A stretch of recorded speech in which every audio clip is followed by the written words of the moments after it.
Hello, everybody, and welcome back to Only Stupid Answers. This is the show where we answer your questions about movies, TV shows, comic books.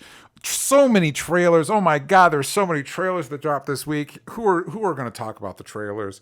Well, that would be me, your host, DJ Woldridge, and with me, as always, is Roxy Stryer. Hey, Roxy. Hi, DJ. Oh my goodness, I sent you so many trailers. We were going to do a whole different thing, and then all these trailers dropped, and I'm like, well, I guess we're doing this. I guess that's what we're doing this week. I guess we're talking about trailers. But shockingly, you didn't want to talk about the Boys trailer. Yeah, well, because by the time that's... A lot of these I sent you, when I sent them to you near the end of the week when we record this, there was like a day old or an hour old. The Boys came out at the beginning of the week, so everybody's seen that trailer. I didn't watch it. You don't. Well, typically I have to send you trailers because otherwise you're not checking them out. That's why I texted you like, "Are we doing the Boys?" Because I didn't watch it unless I'm doing for Real Rejects or for this channel. Yes, I do not watch trailers. Yeah. I totally understand. Well, there was a few big ones, and we're going to kind of talk about this. We're nearing the end of the year. As if you guys are watching this episode when it comes out on the main channel, our top of 2025 top shows, top movies will be coming out later. But this is a good opportunity with kind of companies pushing out the stuff that we should be excited for in 2026. I thought this would be a good time for us to kind of check in and see how we're feeling about the new year. Oh, mixed feelings. But before we do any of that, I'm going to read some comments from our previous video. So we talked about Stranger Things Season 5, the Stranger Things Season 5 Part 1. And the timing of that was conducive in that at the time, Netflix was also buying Warner Brothers. And I think as of this recording, that's still true. And so that is what these comments are referring to. So we've got Grendel4397 who says, I see a lot of comments saying mergers are inevitable. However, we have anti-monopoly laws for this very reason. Nothing is inevitable. We can and should complain loudly to get someone to stop this. And I appreciated comments like this, Roxy, because you probably won't be surprised to find out there were quite a few comments, and I've seen a lot of this on social media, that were very like almost nihilistic in that, well, it's either this or it was basically like this. Here's how I'm going to summarize it. Well, it's either Paramount shitting on us or Netflix pissing on us, and I'd rather have Netflix's piss, and there's nothing we can do about it. To which my response would be, is there nothing we can do about it? Is that true? I suppose I am one of the nihilists when it comes to this, because it's not that there's nothing we could do about it. Yeah. That there's nothing they are going to do about it. Well, I know I just, and I heard this in passing. I know, I think it was like Burbank or something. I was trying to see if they can stop Warner Brothers from merging, because the solution is Warner Brothers should not merge with anybody, because we are, as Grendel pointed out, we have anti-monopoly laws for a reason. And I was just reading, I highly recommend, although I'm just in it, I'm just starting it, but there's a book called Unshittification by Cory Doctorow that's kind of talks a little bit about this process, mostly with tech companies, but hey, everything's a tech company now. And how, starting with Jimmy Carter, there was this kind of idea of like, actually, if it's a monopoly, that just means it's the best company. So unless it starts actively doing, the laws used to be, we don't want any corporation to get too big. And now the philosophy has moved to like, well, if it's big, it's probably big for good reasons. So like, unless it starts actively doing harmful things. When you say the philosophy, whose philosophy are you talking about? The economic school of philosophy. I want to say it was the Chicago school that kind of started this trend, but it's basically starting with Carter, but supercharged by Reagan and then pretty much everybody else since. It's kind of been like, let big businesses get bigger. And that's why kind of every industry sector is run by 5 corporations, and they all operate as kind of a cartel, and they're able to lobby Washington together, and that's why everything is getting worse. And so I think this idea of just kind of accepting Netflix's piss in our face is something I refuse to do. So what are you going to do? Well, it's not us. It's not any individual can do anything, but I refuse to say, well, like I prefer Netflix to Paramount. No, the answer is I prefer neither, and I'm going to be vocal about preferring neither. And I think more people should be vocal about preferring neither. And I think the more of us that are vocally pushing against it might not necessarily change this thing, but that is how things do get changed. We shouldn't just accept shit. We shouldn't just say, well, that's the way things are. Oh, the way things are the way they are because we let them be the way they are. And we need to push back more, and we need to vote for people that push back more, and we need to push back more collectively instead of just. So I find all the posts online that are like, well, Netflix is better than Paramount. I'm not sure that's true. I think both bad. I think both. I think Warner Brothers shouldn't be bought. You think? I don't think Netflix. I think, again, if you're saying, DJ, your only two options are Netflix pissing on you or Paramount shitting on you, I'm going to say no. I'm going to actively resist either. I'm going to say no to both. Is better than the other. You wouldn't rather piss over shit. I would say both are bad. Is what I would say. Is both are bad. This is an interesting line in the sand to draw for you. Is it? Yeah. Okay. But actually, it's very in line with how you've always been, which is why we love you. So, like, I'm not surprised that it's coming from you. I just, like, I have a completely different stance on this. I say corporate consolidation is bad for everybody. Yeah, I agree with that. We shouldn't just accept it. Feel like we have limited hours in the day, and, like, there is a lack of a realistic nature to thinking that this government could possibly decide that the Disney merger and acquisitions were okay, but that this goes against and violates policy and law. Well, that's another but I think there's a difference with saying, yeah, this government isn't going to do anything to stop it, which actually they will, but not for good reasons, as opposed to saying I'm okay with that. I don't see anybody saying they're okay with that. I would disagree, Roxy. I've seen a lot of comments that are like, well, I guess this is better than Paramount, and just kind of accepting it. And I'm like, don't take that stance. Don't take the stance of accepting it. There might not be something you can do about it, but don't take the stance of accepting it. And you think accepting it means you're okay with it? Because, like, legitimately, that is the whole baseline of therapy, that accepting something does not mean you're okay with it. Yeah, I would say resist it. I'd say we're in a time of resist. I'm saying we're in a time of we've accepted too much and it's fucking us, and we need to stop accepting things. You know, Ethan Hawke had an interesting thing. There was somebody asked him about AI, and I've heard a couple of people say this, and I appreciate it, and it's going to come up later. But he was kind of like, I find the conversation on AI tedious and boring, and I'm kind of frustrated that people keep forcing us to talk about it. And it might come in and change. I'm paraphrasing, obviously. I don't have the quote in front of me. But he's like, it might come in and change everything.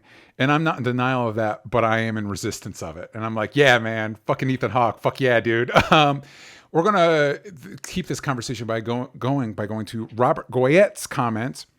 And he had a two-parter. I liked both, so that's why I pulled it. Supposedly, this is, we also talked about Tarantino bad-mouthing Paul Dano, and I pointed out Kel O'Neill, who was originally in There Will Be Blood, and how I kind of felt, maybe it's best for him, but I felt bad for him, that it's like, you could have been the guy in There Will Be Blood. And Robert Goyette says, supposedly Kel O'Neill was, quote, fired because the first scene shot for There Will Be Blood was the bowling alley scene, and Daniel Day-Lewis was so in character, he basically just attacked him. O'Neill was so terrified, Paul Thomas Anderson basically had to let him go. Dano had worked with Day-Lewis before on Rebecca Miller's great movie, The Ballad of Jack and Rose, and so I'm sure Anderson knew Dano wouldn't have the same problem. Dano's also a solid director. His debut, Wildlife, written by his screenwriting actress, his partner, who's also a screenwriter and actress, Zoe Kazan. Zoe Kazan's great and stuff. It was great and has excellent work from Carey Mulligan, especially Jake Gyllenhaal. As for Owen Wilson, I highly recommend The Minus Man. If you can track it down, he plays a serial killer in it, and it's unlike any other movie he's done. So Robert Goyette letting us know, doing the Lord's work, defending the people. A lot of good news, a lot of information. Why wouldn't we be able to track down that Owen Wilson movie? Is it gone? The Minus Man? I don't know. I'm sure you've discovered sometimes you're like, oh, after what is it? There's a vampire movie directed by Catherine Bigelow that I've wanted to watch, and it's not streaming. It's not. It's not anywhere. I have this with two different shows consistently. Do you remember? And perhaps you never knew, but maybe you do. The Ali G show. Yes. Try to find it. Yeah. Try to find that show. Because you can't. You'd think it'd be on HBO. It's not. I've looked everywhere. The other one is this show that was on OWN network called Lindsay that I've talked about for years. Do you remember me talking about this? No, I've not. I do not recall Lindsay. It's a Lindsay Lohan show where Oprah Winfrey. Yeah, I do remember this. I do remember you mentioning this. Yeah. Is it gone now? It's been gone for a decade. I can't find it anywhere. It's like a fever dream. People have convinced me that it didn't actually happen, but I know I watched it. I was there. Yeah. So there's this movie called In Near Dark, directed by Oscar winner Catherine Bigelow, starring Bill Paxton and Lance Henriksen. And I can't find this thing for shit. It's not streaming anywhere. Like I could probably buy the DVD for like $50 if I wanted to or something like that. Anyway. It's always so weird when that happens. Robert Goya went on to say, I do think one of the things that isn't explained a lot from people inside the entertainment industry to people outside of it is mergers are the reason TV shows and movies are the way they are now. If you look back fondly at movies from the 60s to the 90s and TV from the 60s to the 2010s and wish they were like that still, you need to know deregulation and the resulting mergers are why.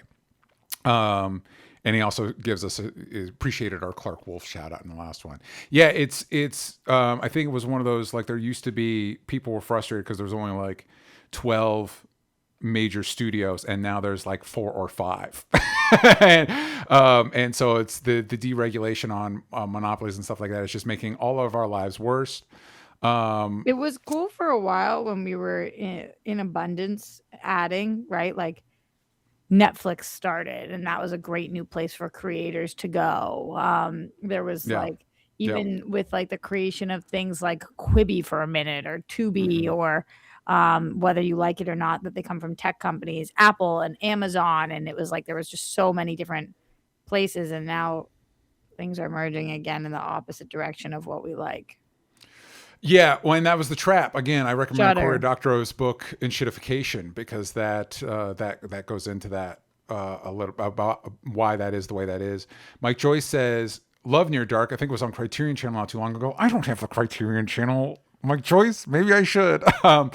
And Leonard Kim says, resist it, even if it's going to happen. Isn't that just living delusion? I appreciate the sentiment, DJ, but we also can't be removed from reality. Yeah, to me, that's like saying, oh no, a person's attacking me. Well, I guess there's nothing I can do about it. No, resist, always resist. And last comment from the previous one, Panda Go Crazy. Oh, Roxy, should I watch Avatar in 3D? I did. You did, but do you recommend other people? It's hard to tell. I didn't watch it not in 3D, so it's hard to know.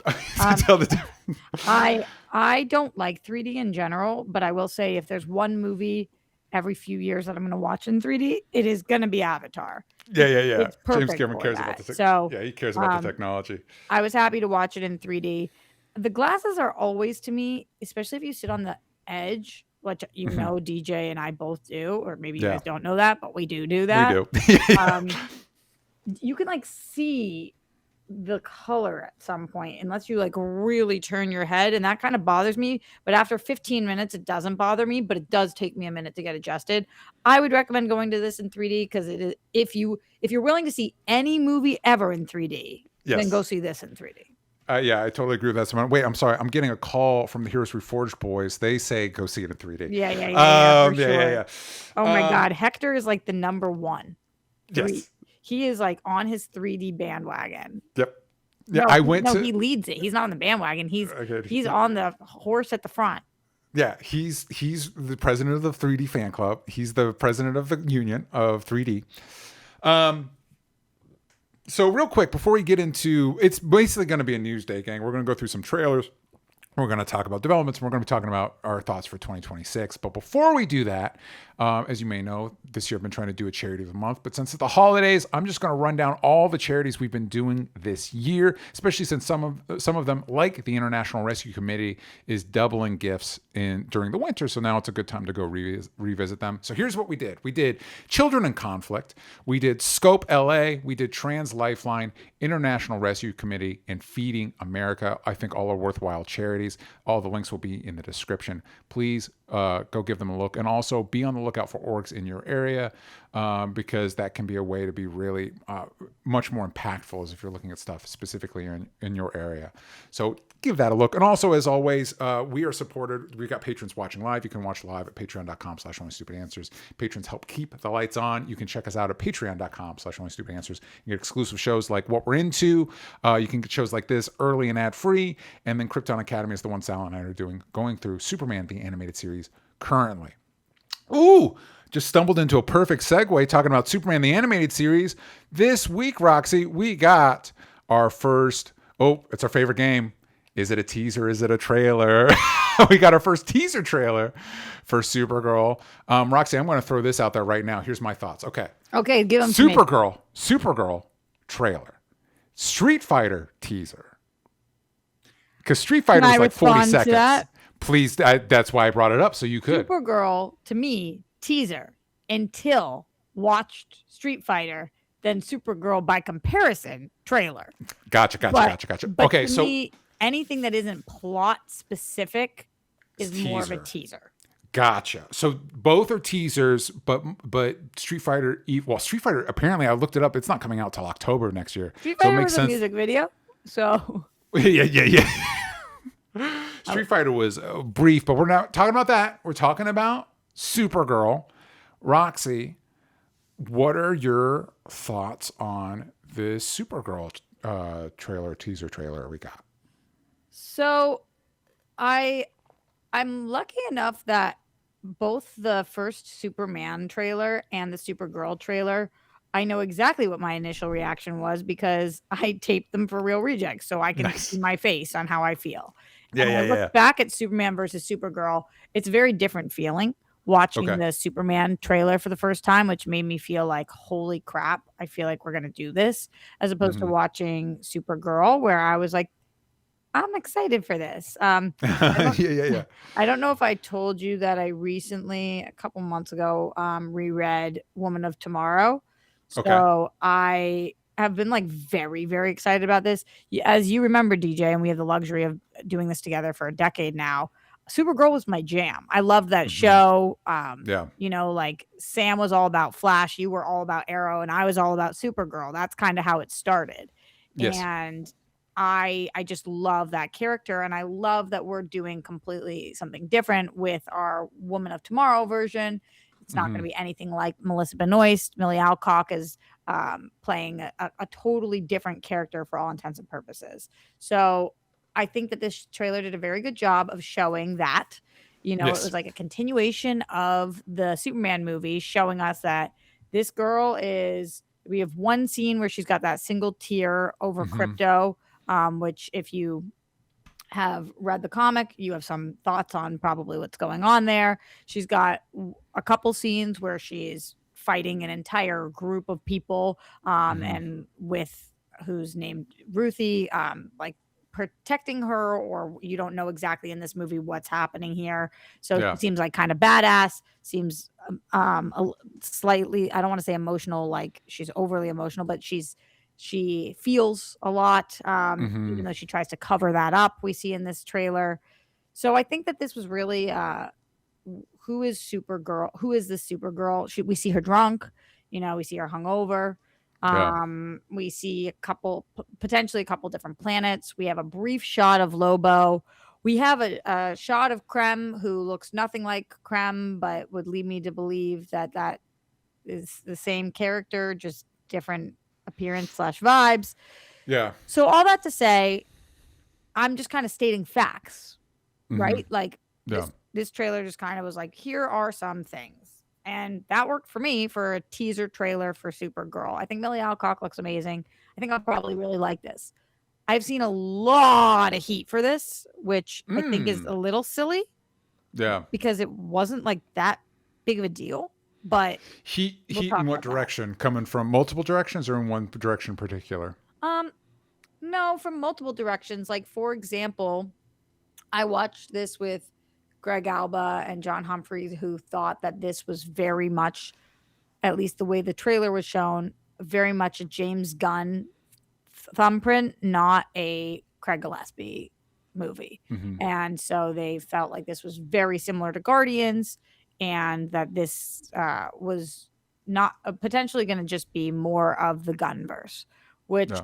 I didn't necessarily feel, and also don't even feel like we have enough information to tell. And then when you say, is it coming from one direction, then the internet, I mean, the comments on the video, Yeah. some people are really slamming this. That's not Supergirl, which is like kind of ridiculous if you've read the comic, because she nails it. I mean, couldn't be more Kara. Yeah. Like, she is Kara Zor-El, so it's just it doesn't make sense to me. But yeah, all different directions. How did you feel about this, DJ? I have actually zero idea.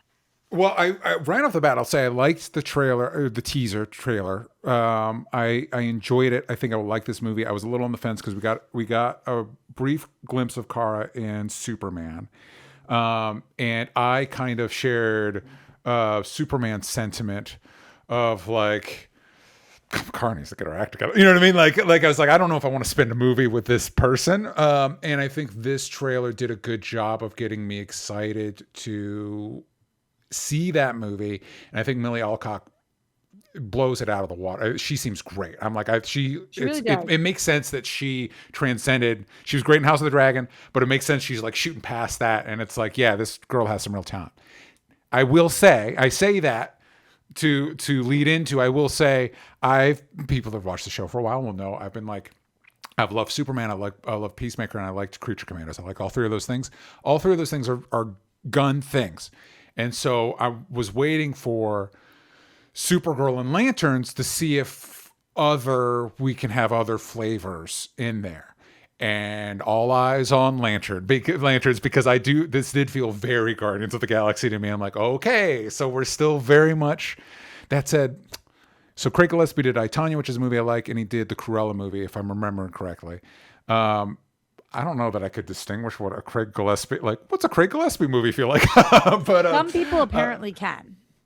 Yeah, so I'm not saying that's necessarily a bad thing, other than I do have a concern that if the DCU is too much of one flavor, that's gonna wear thin quick.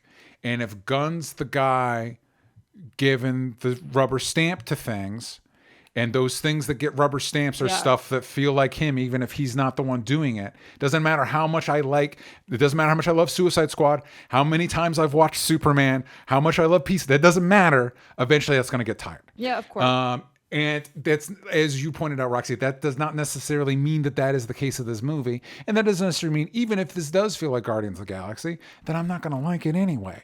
I'm just saying that it's kind of, the more we do that, let's say that is true, even though we don't know yet that that's true. Let's say it is true.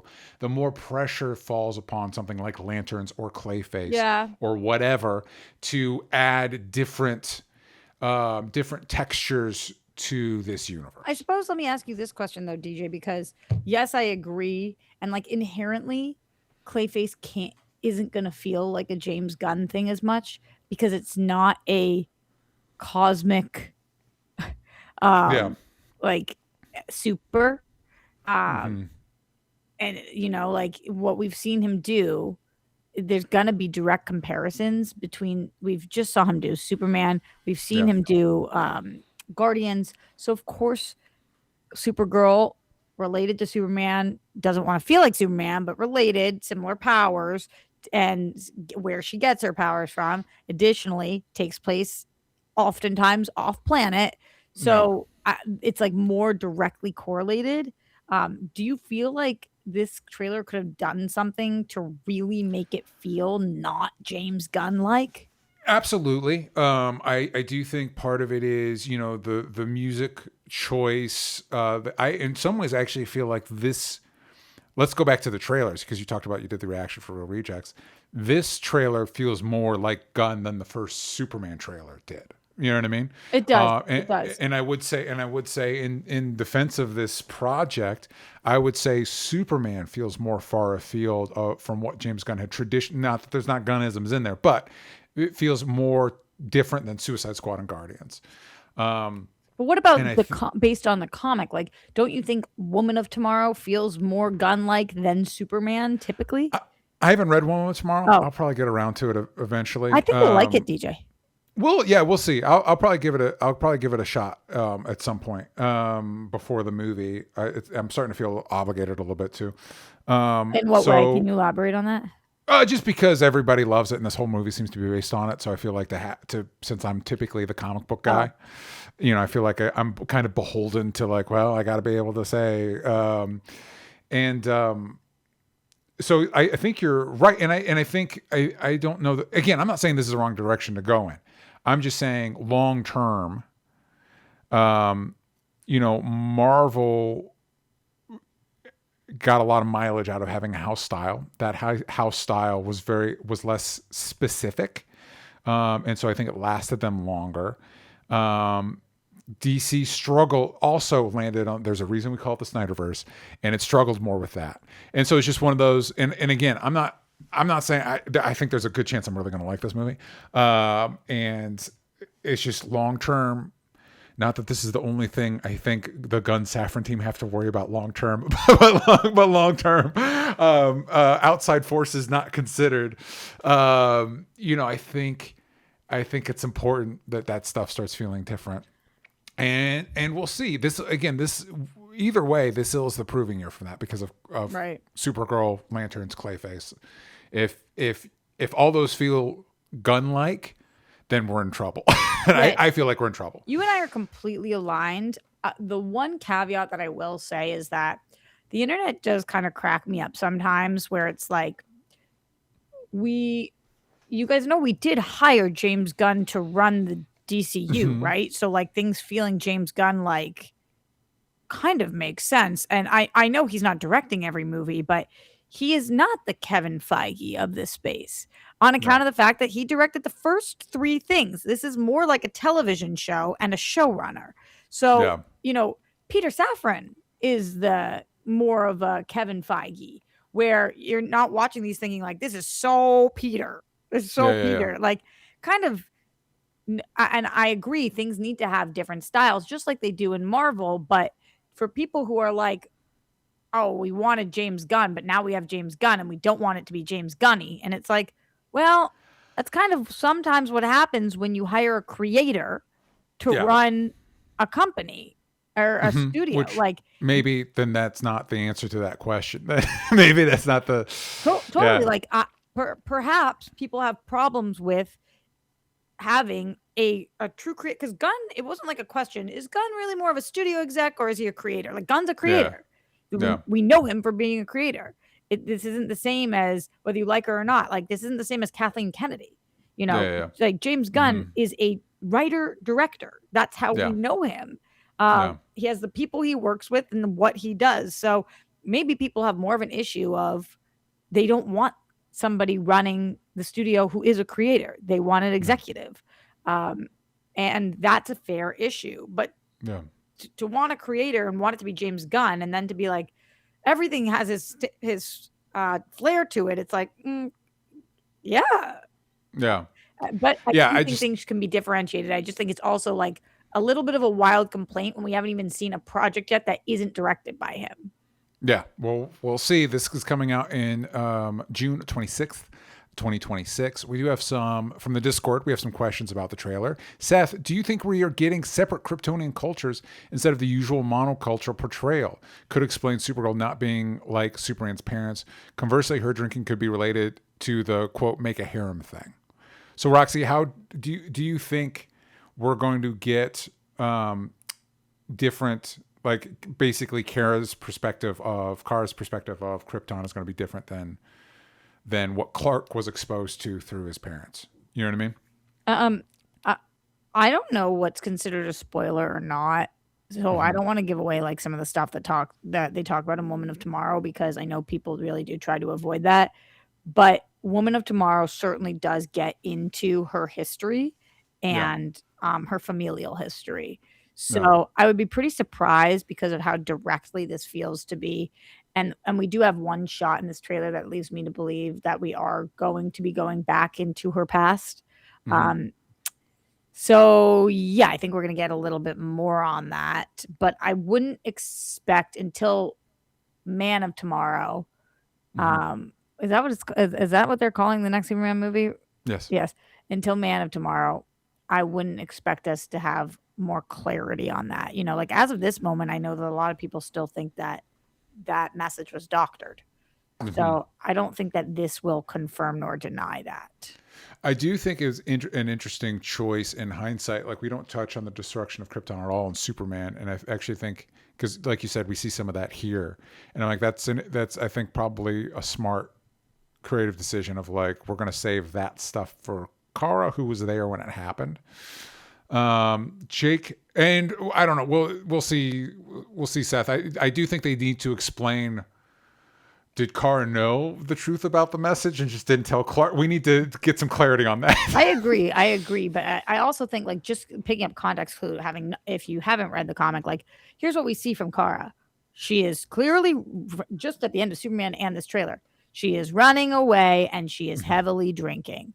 She Yeah. is the fun life of the party. Typically, how somebody becomes that is because they've experienced extreme trauma and they are looking to find answers at the bottom of a bottle, etc.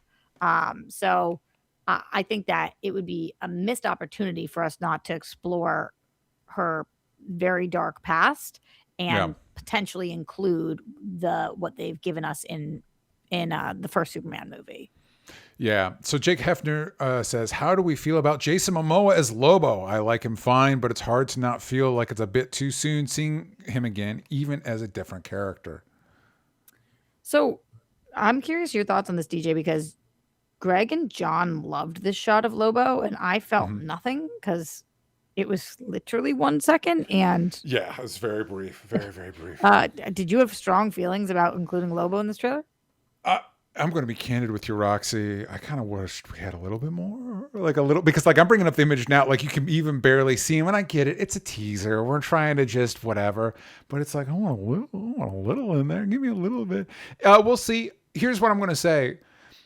Jason Momoa's Aquaman was already a little bit more Lobo than it was Aquaman. Jason Momoa petitioned heavily for this role. There's that story that's I'm seeing resurface, but we've heard before, where like literally the second the announcement went out that James and Peter were in charge, Momoa texted one or both of them and said Lobo.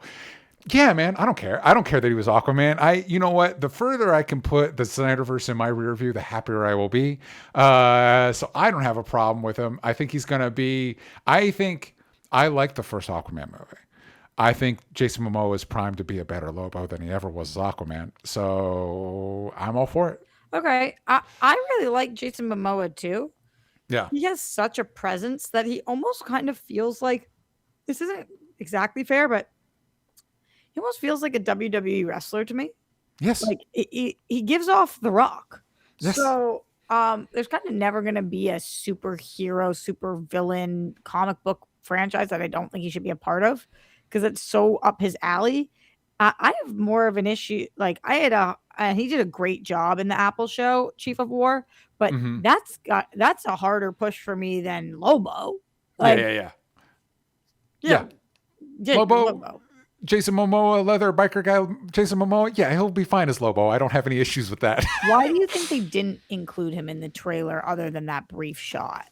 I think it was a smart decision because I think it would be easy for that to, because Jason Momoa is a more established star than Milly Alcock is, and not for just because of the space, it would be easier for a male character played by a more established star to overshadow your main character, who happens to be a woman played by a less established star. So I think even though I was like, I thought it'd be like the classic, like here's the logo and here's 10 seconds of Jason Momoa's Lobo to see you out.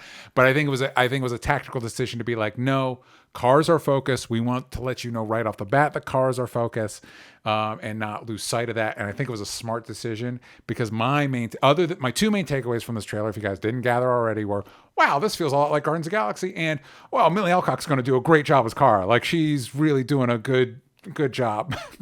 Yeah, she seems amazing. I even really like her fashion on this little brief press tour she's been doing. It's like a little mask. She's been doing like these trench coats that kind of feel like the vibe. Sport jackets. Like just, I think she has a really good grip on this character. Yeah. And I think it's going to forever change the way that people see Supergirl, which I think that'll cool. be the trickiest thing. And I think it's good that you're responding to it, because I think one of the trickier hurdles is, I think it's smart that it's a very different Kara. I think we see in this trailer, it's somebody that experienced this loss. It makes sense that they behave this way, but it is we've had 5, 6, however many seasons with Melissa Benoist's version. It's a big swing. And it's going to be, for people that are fans of that, it could be a big ask to be like, here's this version, even though there's reasons this version is the way they are, and it makes sense and it tracks, Yeah, I agree with that. I do think it's an ask from the audience, and also, not to make this too like out there, but it's a potentially less sexy version, and a lot of people don't like that. Depends on what you're into. I totally feel you, but like, for example, one of the number one comments on the videos that I was doing for my reaction for this is I was wearing a Supergirl, like a tight onesie that I've worn for Only Stupid Answers a million times before. That was sent to me by Black Milk. And it's like, it's tight, and it's like a tight tank top. And so many of the comments were like Roxy's costume is so much better than Milly Alcock's. Look, like that's what Supergirl. And it was like, this isn't a costume. This is just a shirt that I'm wearing. And you guys just like it because it's tighter. Like, and I do think that Supergirl's outfit, Melissa Benoist, was very classic, like girly, and not to be playing to gender norms, but like with the skirt and and tight and cutesy. And Milly Alcock is seemingly like a tough bitch, and she's wearing a little grungier and a little dirtier and probably a little more practical. So we'll see how specifically men respond to that. Yeah, and then unfortunately, the nature of this genre is that's a hurdle you have to clear. Although I want to say a lot of, I'm trying to remember back in that book I was reading, MCU, I think part of MCU's success is it had a lot of, earlier on at least, not necessarily the most vocal people, but a lot of like cross-pollination of both, 4-quadrant movies, right? So both men and women going to see it. But I think that what impressed me, and again, it's a very short teaser, but kind of what impressed me is, to your point, Roxy, I think it totally worked in Superman, but my impression in Superman, and by the way, that is another good reason why this should be different than Melissa Benoist, because especially when Melissa Benoist's Supergirl started, there wasn't a Superman show. Right. And she was filling that vacuum. That vacuum is filled in this universe by Superman. You know what I mean? So to have this Supergirl be like Melissa Benoist is redundant, because we already have Superman. He was even like, journalists. We were with Jimmy Olsen. Yep. We were with Yep. it was 100%. Like, yeah, it was very, very much filling that void. But in Superman, and I like the little bit she has in it, but if I ran into that person, I'm like, this is not a person I want to be spending time with. This person seems like a handful. And what I think this trailer did a good job showing us of this performance is, and it's little stuff, but like finding, and why I keep praising Milly's performance in this is because it finds this, like, yeah, she's prickly, but there's a lot of humanity there. And it's even little lines of like when the little girl, whose name I don't know because I didn't read the comic, but the little girl's like, oh wow, does everybody from Earth have your powers? And it's like, it's a pretty small party of two. And it's just like, it gives you a good sense of, it makes it less of a caricature of the drunk party girl and more of like, oh, you're a person and I see you as a person now. Do you know the general plot of it or no? Yeah. In the vaguest terms, because I don't even know if, not that this matters, but I don't even know if Woman Tomorrow is meant to be considered canon or not. Yeah, so I don't know either. It's not like I had to. I just knew the people that read it, and the artist is fantastic. But like in the vaguest of terms, I know the basic premise.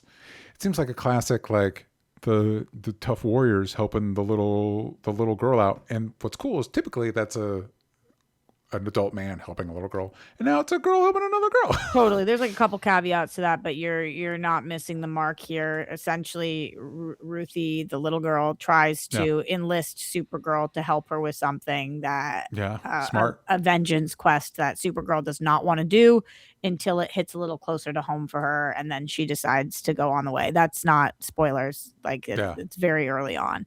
And those are all the adventures that we're seeing. I am really curious for you to read it though, because DJ, it's actually like a wildly confusing end of the book. Cool. Where you're like, I think I get what just happened here. But it's a little bit confusing, and I wonder how that would be relevant to this universe. So yeah, I'm curious how they do that. And I'm also, like this is now like a Lobo story. So it's not going to be identical to Woman of Tomorrow. They're branching out, but it will be interesting to see. But you pretty much have it spot on. I think the proof in the pudding with the Lobo stuff is, will we walk out of that movie going like, oh, I want a Lobo movie? Because then we'll know that they did good. And if we're like, that was enough of Lobo, then we'll be like, all right. Oh my God, poor Mamoa. Yeah. Austin A says, do you think we might get cameos from other DC space characters? Maybe one of the odder Green Lantern Corps members, or maybe the Red and Blue Corps? Huh. I didn't until you asked the question. Mm-hmm.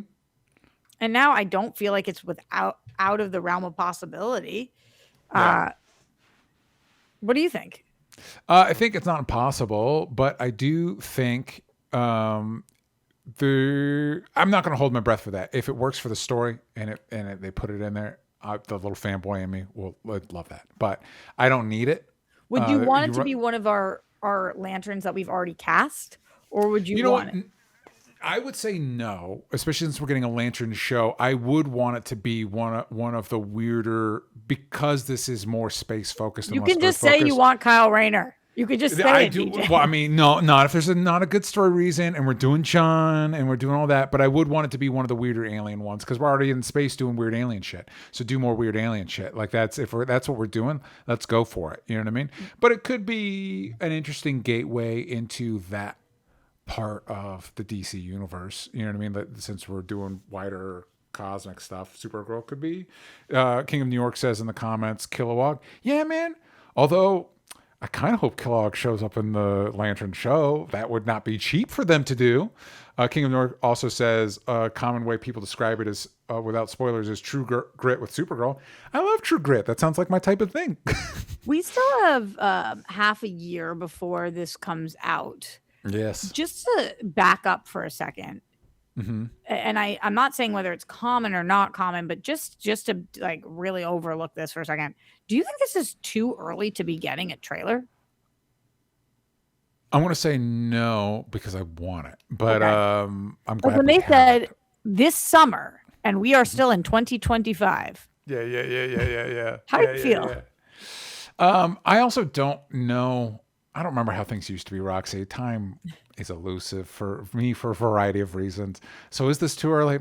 I don't know. Should they have waited till the Super Bowl? I don't know. I'm glad we got it. Totally. I liked watching it. So I don't. You talk about early. Wait till we talk about Street Fighter, because that movie's not coming out till October. Yeah, that's almost a year away. It does happen a lot where we get trailers a year. So that's why I said, like, not in relation to other things, but just it does give the audience a long time to talk about something. Jack Kidd, and also who the fuck knows if we're going to get there. Anyway, Jack Kidd says the trailer feels very true to the source comic, other than Lobo. Do you think that this is continuing too far down the adult line for James Gunn's DCU? There hasn't really been a kid-friendly property yet, especially with Peacemaker feeling like a must-watch bridge to other content. Real quick, I will say Superman is pretty. I would call it kid friendly for sure. Yeah, there's one specific scene that jumps to mind that's all pretty dark, but I think by and large it's pretty kid friendly. Yeah, but there's a dark scene in Lion King, man. That's true. Does it involve a revolver pointed at somebody's head? But no, yeah, but just yes, saying, true. like, Yes, true. I mean, Lion King, E.T., those are things that haunted me as a kid. Like, yeah, and also I will see how it plays out. I don't know that Peacemaker is going to be an essential watch. It helps for context, but I don't know to understand what's going on in Man of Tomorrow. You're going to need to have watched What's the name of Peacemaker that season place? 2. Sanctuary. Salvation. Salvationary. I don't think it's that hard to explain what salvation is if you didn't watch Peacemaker. I think that they very clearly and easily can have one line from Frank Grillo or otherwise. Yeah, this is we have where a we space stick prison all the now. metas. Yeah. So we all remember in Civil War, we're like, hey, we have this floating prison now. And none of us are like, wait a second, where did that come from? Yeah. But if Peacemaker is heavily involved, then yeah, then it becomes a little dicey. I think that would be because Peacemaker is very adult. And so I think having that, if Man of Tomorrow is like your direct follow-up to Superman and you need to watch Peacemaker, that's like, well, that does make this a little less family friendly. Yeah, definitely. Obviously. There's a literal episode that's a whole orgy. A whole orgy. And it comes back in another episode. It's a big deal. The orgy is kind of plot important. it's kind of plot important. Can't even skip All right. it. We spent a lot of time on Supergirl, which is good. That's what we should do. I did want to real briefly, Roxy, because I know how much of a gamer you are. Yes. I did want to touch on the Game Awards are going to happen this week. I don't remember when, but they dropped the trailer for the new Street Fighter movie that's coming out in October 2026. So we got a minute to wait. Talk about waiting a while. Roxy, even though you're a huge gamer, I don't believe you have a lot of history with Street Fighter. Correct me if I'm wrong. That would be accurate, DJ. Okay. So what impression did this trailer give you? Are you interested in the Street Fighter movie? So I don't know what this is at all. I had kind of thought Street Fighter was going to be similar to Mortal Kombat. This trailer led me to believe it's like Mortal Kombat had sex with Night at the Roxbury. Which that sounds cool to me. It's so neon and so it felt like a music video. It feels not of this time. I don't know that we hear a word be uttered. I don't know that there was any sentences. You're correct. I think you might be correct about that. So I was watching this kind of like, wow, this is a different kind of thing. I'd be interested in watching it. Was that David Dastmalchian that I saw at some point? Yeah, as M. Bison, who's typically... and Cody Rhodes. Wow, yeah. Yeah. So as M. Bison, who's typically the big bad, Akuma's the other big bad, who's also in this movie, which I'm a little worried about that our two main antagonists of the franchise are both in the same movie. Is that Andrew Koji? Yeah, Andrew Koji is playing Ryu, which is perfect. Wow. Noah Centineo as Ken. Oh my God, I did not even recognize that that's Noah Centineo. That's hysterical. Look at his goddamn arm. Look at his arm. Look at his fucking arm. Anyway, sorry. So Street Fighter is a fighting game. It is like Mortal Kombat, and it's a fighting game. The premise is a little bit simpler in that there's just an underground street fighting worldwide tournament, and a bunch of people get together and beat the shit out of each other. Like there's no mystical whatevers. I mean, not really. Anyway, so there's part of me that's like thinks that was rooting for like a more grounded version of the story, which is clearly not what we're getting. But based on in this trailer is very vibes based. Okay. I might really like this movie. It looks really fun. My main concern is that it'll be like a lot of movies lately, specifically video game movies, that are basically like, here is just a catalog of things you remember from the game. Like we're not going to bother really doing a story or telling a narrative or giving you an experience like that. It's just, hey, here's people dressed like the people from the game doing things from the game. You know what I mean? And it's like maybe this is how to do video game movies. I don't know. The Mario Brothers movie made $1 billion, so maybe. But Roxy, I did want to show you. So we saw Andrew Koji as Ryu and Noah Centineo as Ken. There's a bunch of all the characters have posters. I just chose some of the standouts. We got David Dastmalchian as M. Bison, Cody Rhodes as Guile, and they're really going for the Guile hair from the game. And we've got Curtis 50 Cent Jackson as Balrog and Jason Momoa. Big year for Jason Momoa. Big year for Blanca. 50 Cent. Yeah. I love that man. I do. So let me ask you this. Are there women? There are, see that it's interesting that you brought that up because I was going to bring in Chun-Li because she's one of the main characters, but the reason I picked these are the actors that we've talked about in the show before. We recognize them from other stuff. A lot of the female characters, there's a lot of prominent female characters in Street Fighter that are going to be in the movie. We got Chun-Li, we got Cammy. But they're not as big names. I guess the actresses aren't as big names. And so that's why I didn't pull them here because it's, it makes sense. You don't really have the game as a reference. And if you don't know the actress, like, what are we, you know what I mean? What are we doing? Just looking at pictures of people. I don't know. It'll be interesting to watch the movie. And it's like, okay, so all our big name people are the dude characters and the women are more unknown. Does that mean something? I don't know. Does that mean something? I don't, should that give me some sort of impression of something? I don't know. I don't know. Do you think that any of them are known and just not known by you, like a Cody Rhodes? Like, are any of them wrestlers? No.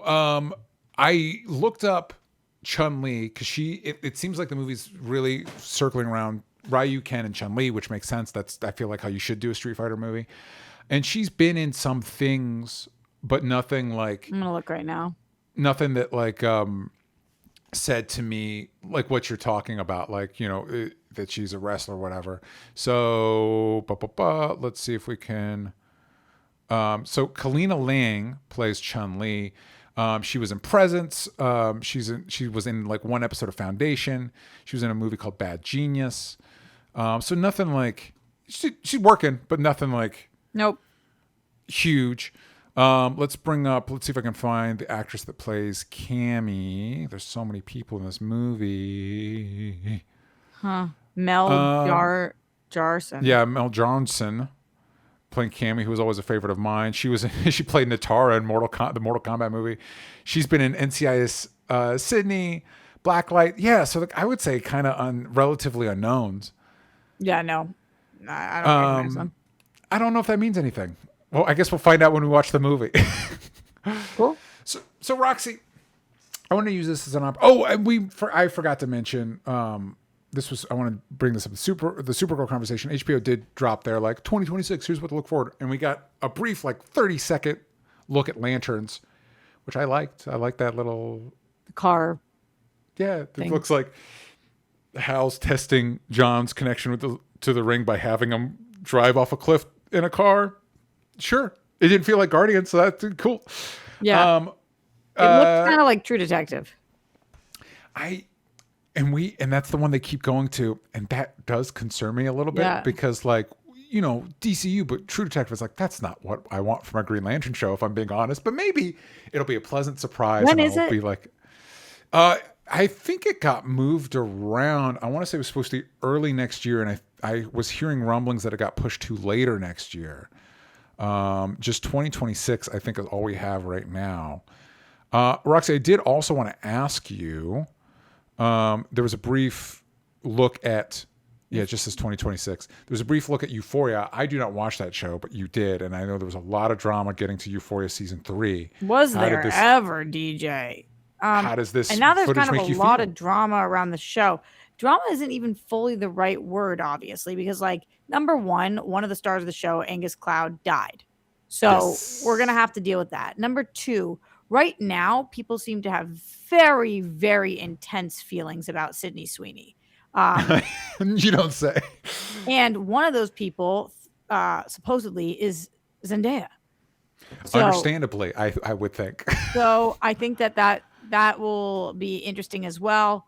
There's also like other drama, and it did take forever to get here, and there's been like 80 different issues. So this one of the only kind of like standout things for me watching this trailer or watching this part about Euphoria that I felt was that I was happy that they don't seem to look like that much older, because that was a big concern. Yeah. These aren't the Stranger Things kids. Right. Like they kind of still look of similar age. There's just not that much to it. We just saw brief glimpses of all of we see Sydney, we see Hunter, we see Zendaya, we see Jacob. We're out. And I was like, okay, they still look good. I don't remember one goddamn thing of that happened in the last season. So cool. Why would I remember that? Why would I remember that? Yeah. So before we're running along, and we need to wrap this up, but I did want to take a second because we're talking about Supergirl, we're talking about Street Fighter. Roxy, how are you feeling about 2026 as far as media and entertainment goes? Actually, I was really excited by this HBO thing that you sent me, which I didn't know existed, because like I love this show called Industry that's coming back. I love The Pit. A lot of the shows that aren't nerdy related, but then of course like the Game of Thrones stuff and whatever is cool too. So I'm really We're getting excited. two for Game of Thrones shows. We're gonna House of the Dragon and the Night of the Seven Kingdoms. Yeah, that's true. We're getting more Shrinking, which I'm really excited for. There's a lot of Apple shows that I'm stoked on. Yeah, and like the state of comic book movies, we'll see. It's very difficult when I'm concerned about the state of theaters in general, but I feel like I've never felt more pressure in my life to be successful, because I feel like we are living in a time right now, DJ, where there is a 1-year window where if we do not somehow find a way to make a name for ourselves in this 1 year, we never will, because it's all going to be AI. So it's all that at once. I agree with, I relate to your concern. For me, it's less about the AI situation as it is the corporation situation. Like you brought up the AI thing. We're not going to have time to go through the whole thing, but long story short, Disney just invested $1 billion into OpenAI to let OpenAI, it's confusing to me. OpenAI is not paying them to use their characters on their Sora app or whatever. Disney's giving them $1 billion to ruin their characters on their Sora app.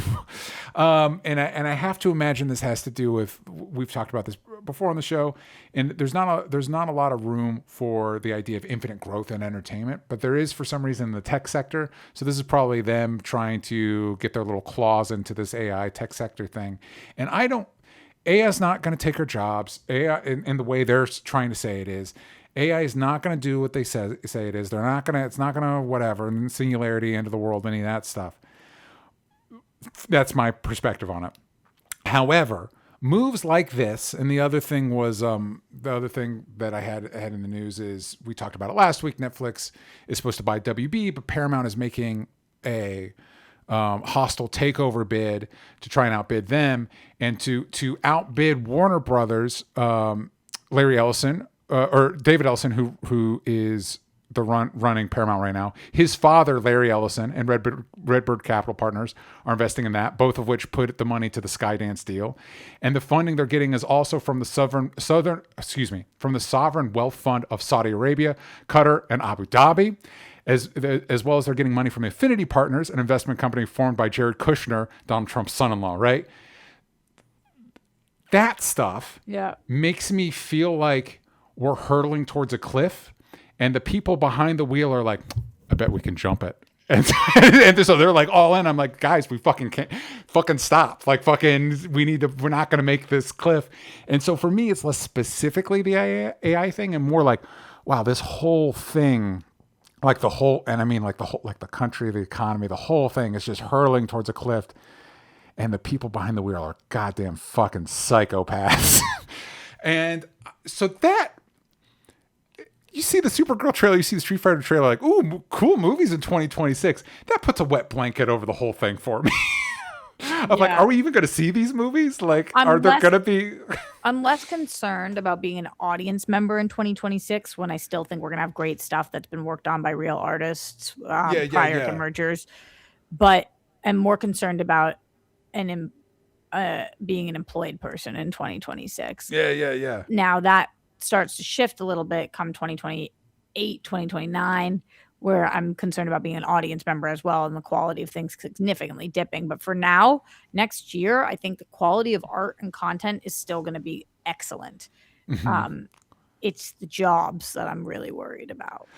Well, and I think obviously you and I are focused more on the entertainment sector because that is where our jobs are. But that is a job, and it's not that's across the board.